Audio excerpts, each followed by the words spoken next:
This is Unit 2, Week 3, the amendments, the Progressive Amendments, or the GUGU Amendments for Good Government Activists. All of these came up during the Progressive Era, the first 2 decades of the 20th century, 1900 to 1918 or so.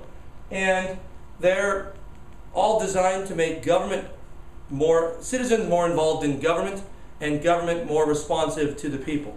First of all, the income tax. Congress, it's hard to imagine people debate raising taxes. They actually got an amendment proposed and ratified to create a tax on your income. Why? So the government had a source of revenue. A lot more money, so they could do a lot more things. The Progressive Era, the notion came about in society that more people should be involved. And the government should do a lot more for those people. Well, it can't do anything if it doesn't have money. It can't provide benefits and protections, welfare programs, or initially, for example, funding the Sherman Antitrust Act and investigations of corporations. So the 16th Amendment was to give government more money so it could do more things. The 17th Amendment, the direct election of U.S. senators. Initially, they were selected by the state legislatures because when they made the Constitution, national government was a dirty word. The state governments didn't want to give up their power to make the central national government stronger.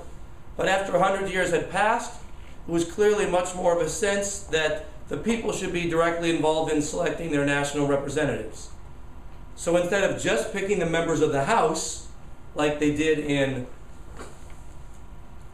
the original Constitution, after the 17th Amendment, the citizens of each state directly elect their member of the House and their 2 U.S. senators.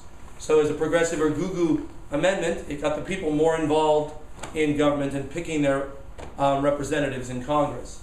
The 18th Amendment, well, the GUGUs and the progressives were not just about political reform, they were also social reform, led by a number of middle class or upper middle class white women in the progressive movement. As a result, there was a long-standing connection to the temperance and the concern of alcohol and what alcohol did to society. So they actually got a grassroots amendment across the United States, the only one that was ratified in little conventions in all the states, not in the state legislatures, to ban the sale and distribution of alcohol.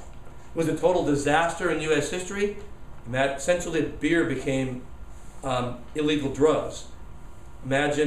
Forget cocaine coming to the United States today. Imagine if Coors and Coors distribution and the widespread consumption of beer was suddenly illegal. There was illegal booze everywhere. It wasn't an effective, crime went through the roof, but it was an attempt to morally reform people. It was also a way to be very anti-German during World War I, because it came up at the same time, and you associate Germans' heritage with beer drinking, so you could be anti-German and pro-societal reform at the same time.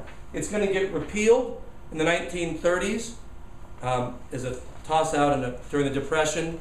It's the 21st Amendment cancels out number 18, and essentially alcohol is legal in the United States after this period of prohibition experiment. Finally, the 19th Amendment, as I said, many of these GUGUs were women, progressives were women, and this was the expanding of the enfranchisement again. The 15th Amendment said you cannot deny the right to vote based on race. The 19th Amendment says you cannot deny the right to vote based on sex. And so it gave women the right to vote in the United States, or the states couldn't take away that right based on gender. And that's it from the Happy House of History and the GUGU or Progressive Amendments.